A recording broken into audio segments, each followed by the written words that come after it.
This is Caitlin Clark, and she has broken the WNBA in more ways than one.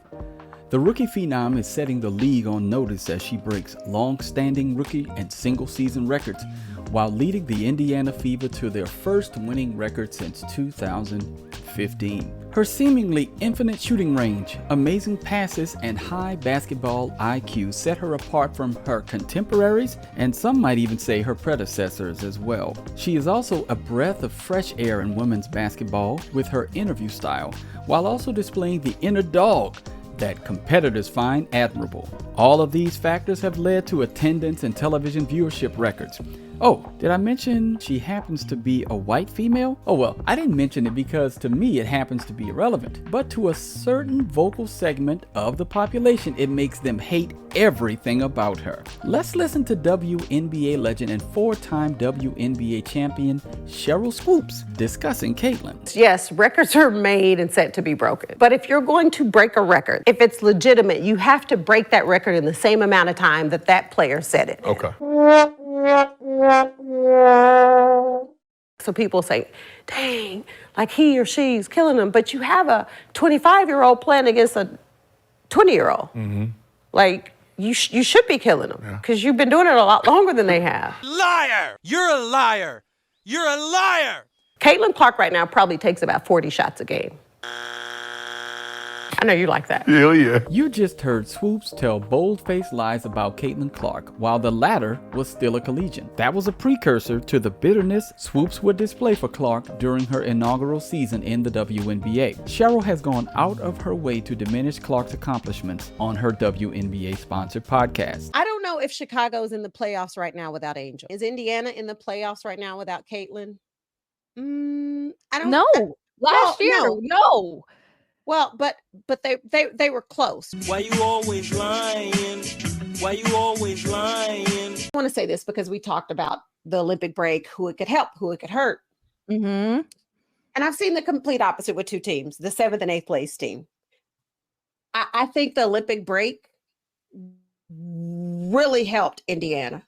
Absolutely. Like they look like they've spent time, whether they took time off or not, but they worked on stuff. This Indiana team, I'm going to say shout out to Lexi Hull. I'm a big Lexi Hull fan. Absolutely. Watch her in AU. Lexi Hull shot the leather off the ball in their game against Seattle and just couldn't miss. Kelsey Mitchell is just stroking. She is just shooting the basketball. Aaliyah Boston, almost a triple-double. I know we're talking about teams where they can move and things changing, but if Indiana continues to play the way they're playing like this.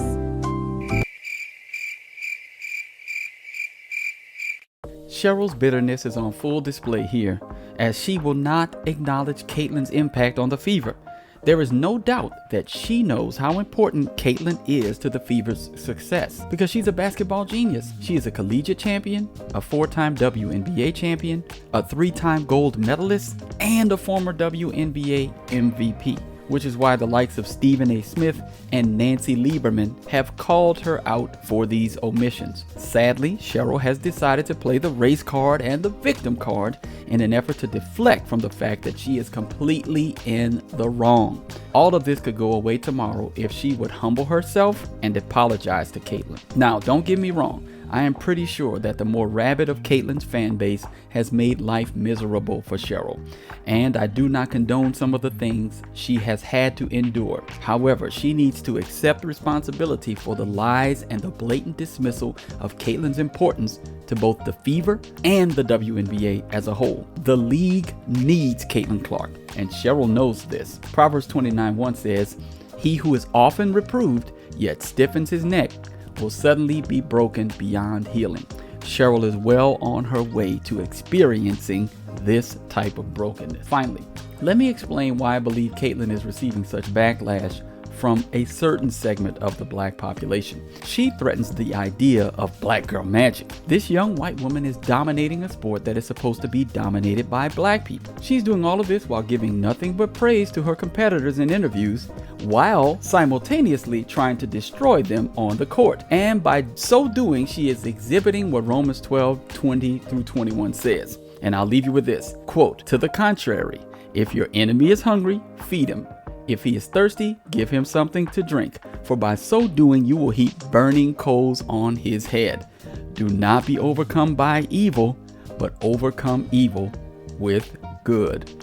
Don't forget to like, comment, and subscribe. Share this video out and support. All the information is in the description.